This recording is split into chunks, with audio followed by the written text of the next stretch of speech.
Gene. You didn't even wear a jacket today? Well, the fact is I did wear a jacket, but you threw me by being so casual. I thought I would look like a stiff. Well, they should know that it's 90-some-odd degrees outside. That's right, it's 90 outside, and we go out there to cool off because of the lights. And we had to turn off the air conditioning. That's right. So there's no excuse for us not being brilliant since we're perfectly comfortable here. I was telling you earlier, I once did a show with Jack Benny where I sweated so that at the end of it I weighed several pounds less, and he didn't perspire. I don't understand. I have a feeling you don't either. No, I don't. How do you do this? Because of blood pressure, I think. I have very, very low blood pressure. So you get lots of complaints, but you live to 103. It's true. The doctor told that to me. Oh, did the doctor say, I envy you that blood pressure? Well, they say you're going to complain about everything all your life, but you're going to live to 103, and someone else is going to feel great and die at 44. Yeah. Hypochondriacs tend to live longer than others. I don't know what that's all about. Anyway, I guess it dates me to say that I first saw you in Bonnie and Clyde, where you were in a scene with a lady I had been in love with from an unimaginable distance. Who? Evans. And it was you and she in the back of the car when Bonnie and Clyde, wasn't it? Or am I full? No, you're right. That was my first picture. Yeah. But I didn't know how I got the part. Warren Beatty said he saw me in something on Broadway, and Arthur Penn said he saw me in something on Broadway, and for whatever the reason, I was asked to do it, and I had to start out my first day of my first picture, first 5 minutes, kissing this girl who was Evans, and Arthur Penn said, I'd like to introduce you. This is Evans and Gene Wilder, and do you want to just get into it a little bit, and then we'll start. And we started kissing, and then he said, action. Right. And then afterwards, we said, how are you? It's nice to meet you, and everything like that. No, it's true. You met kissing and then introduced yourselves. Oh, if only life were that way. And I wore Alan Hale's shirt. They gave me a Warner Brothers shirt, because it was a Warner Brothers picture, and it said Alan Hale. And you never dreamed as a kid watching him in Sea movies and Robin Hood movies and things that you'd wear his shirt? Or did you? Maybe, I don't know your dreams. No, I dreamed that I would wear Errol Flynn's shirt. Yeah, we all did. Now it's Kevin Costner's shirt I want to wear. Evans is now Mrs. John Frankenheimer. Yes. She was then, and probably was then, too. Yeah. Has anybody tried to work out the alleged chemistry between you and Richard Pryor on screen? He asked me once when we were finished with See No Evil, Hear No Evil, why us? Why us? Yeah. Why us? What is this thing? And I opened my mouth to try and answer, and he said, maybe it's better if we don't figure it out. So, but I've thought about it a few times. You want me to talk about it? Yeah. Well, I think, now, I'm not making a joke. Okay. I want it to be funny. You're labeling this not a joke. But I'm not making a joke. Okay. I think it's sexual. I do. I think it's... I see that as a joke, so you're going to have to clarify a little. Well, I think that when you meet someone, a guy meets a girl, and you get a little excited, and something's happening between you, and you don't want to muck it up by saying the wrong thing and acting silly, and you got a date on Friday night, and you see her walking down the street on Thursday, and you avoid her. It's very much like that with Richard and me. We don't see each other. Now we do a little bit, after all the times, all the troubles, all the things we've been through. But for 15 years, we didn't see each other except on the day that we were filming. And people probably assume you go out and shoot pool together and stuff. And yeah, people would assume that we would say, well, where do you want to go for dinner tonight, and should we play cards, or let's do something, go to a movie. But we didn't. And I think it was to protect, in the way I'm using this analogy with the girl, to protect that nothing is going to go wrong in the relationship. You want to keep that balance. Keep it right. We didn't ever talk about it. Yeah. And if you say, well, what makes it work? What chemistry makes it work? It's like, I think we're both very shy. People don't know that Richard's shy. But we're both, anytime you meet a shy person, it's just a mask for their aggression. We're both very aggressive. But in our case, it comes out on screen. With Richard, either it comes out on screen or he sets himself on fire. Maybe he shows it that way. But with me, it's I get angry and throw plates about once a year, but otherwise I'm very quiet and gentle and pretty shy. Not as shy as I used to be, but pretty shy. According to the stats about you, you have you logged, I think, 7 years of analysis. Yeah. Does that seem about right? Yes. Mm-hmm. Leaving aside what that costs, the thought we're never supposed to. When I started out, it was $10 a session. Really? Clinic rates. Then it went up to $12.50. Yeah. I made a jump, and then finally I could afford 20.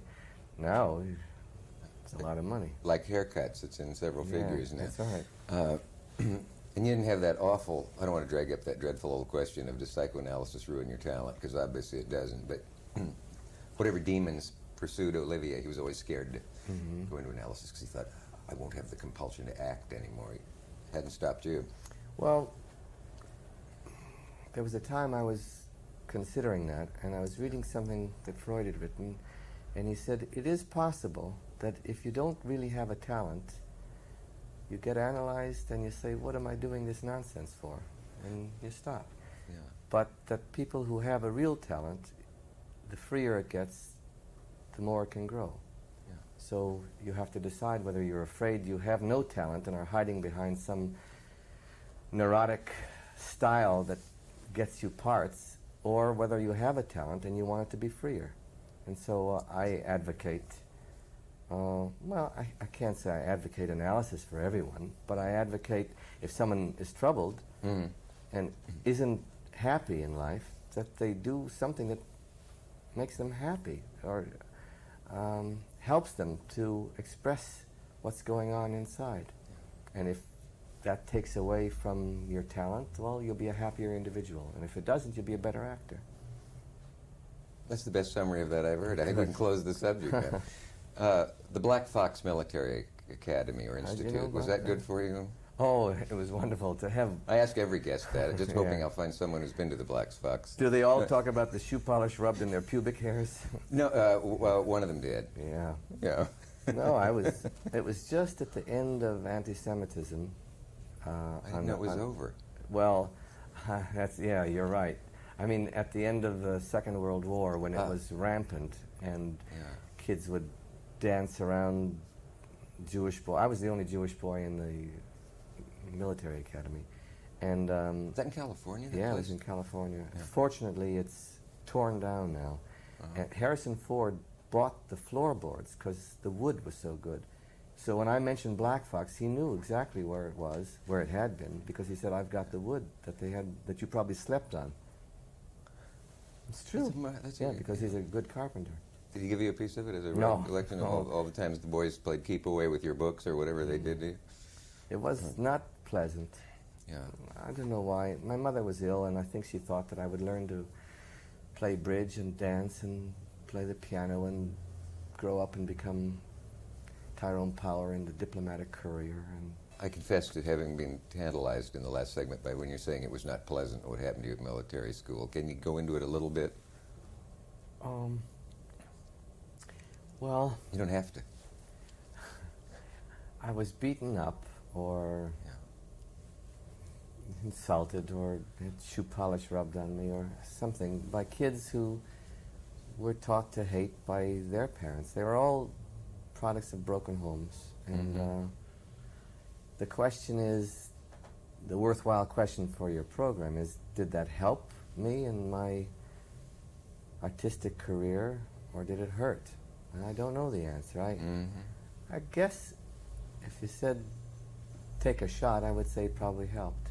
In the sense that it's something to draw on, or it helped to survive adversity or something? Well, you know that when I worked, you know this from before, but I worked in a neuropsychiatric hospital when I was in the Army. Yeah. When you see someone who actually, right in front of you, thinks that he is Jesus Christ, or that he is a gorilla, not pretending to be, or I could be, but actually they could pass a polygraph test that they are Jesus Christ gorilla. Yes, they would. Yeah.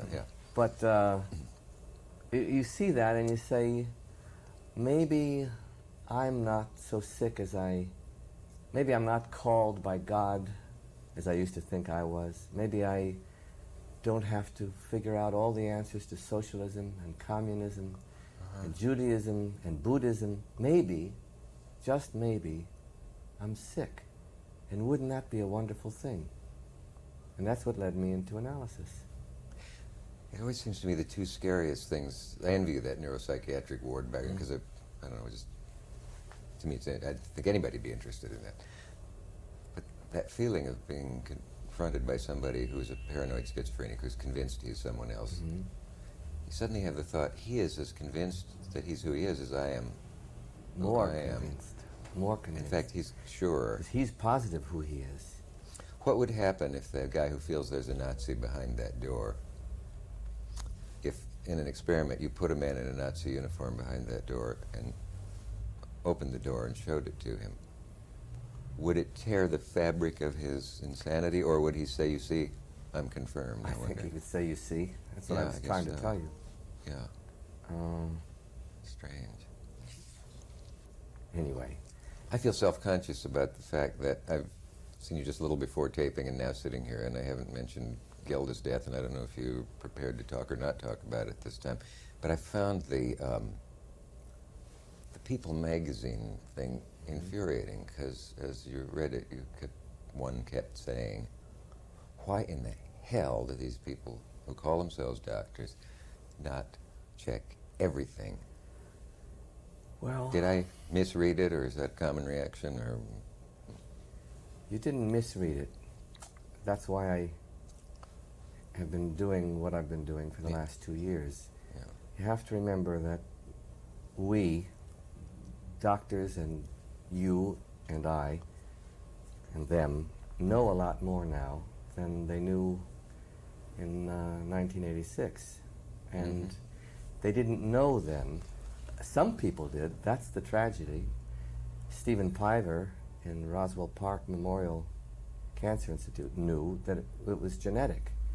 But an intern walking in and you say, I have these pains, didn't think automatically, did your mother have cancer? Did your grandmother have ovarian cancer? Did your aunt, did anyone in your family have ovarian cancer? They didn't think about that. They thought about... Why not? Are you supposed to take a family history right away? If I start to talk about the why not, I'm sorry. Yeah. I'll get into, not legal problems, but I'll get into emotional problems now, and I don't want to get sad or angry. Yeah, I know you've got... Because I'm happy now. You've done all that. It's done. All I wanted to do was change the conventional wisdom. I learned that phrase from Walter Lippmann, not in person, but from reading his books. Remember Walter Lippmann? Sure. There was conventional wisdom that a simple blood test called CA-125 should be used after a diagnosis of ovarian cancer to keep track of it. Yeah. But no one was thinking of using it before to see if the person might have ovarian cancer. Sounds simple, but and now today the women know about it, and the doctors, especially the gynecologists, I think know about it. Yeah. And people weren't thinking about genetics. They'd say, well, it doesn't matter if your mother or your grandmother, there's no connection. Well, now they know that there is. Yeah. Too late to save Gilda, but as I tried to say in the article, I hope if I have any purpose in the last 2 years, medical purpose, it was to save other Gildas. And now I have done what I can do, and I'm happy to announce on this program that I am retiring from medicine. Okay. Okay? The fact is, you can enjoy the fact. I'm sure countless lives will simply be saved by the very fact of that. Because it's a hugely read magazine, and somewhere, I'm sure within a week, somebody benefited from it. I did it.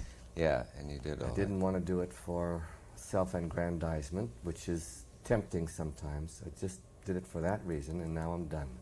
Now I'll go back to watercolor painting and maybe to acting if I get another job, and I'm going to get married.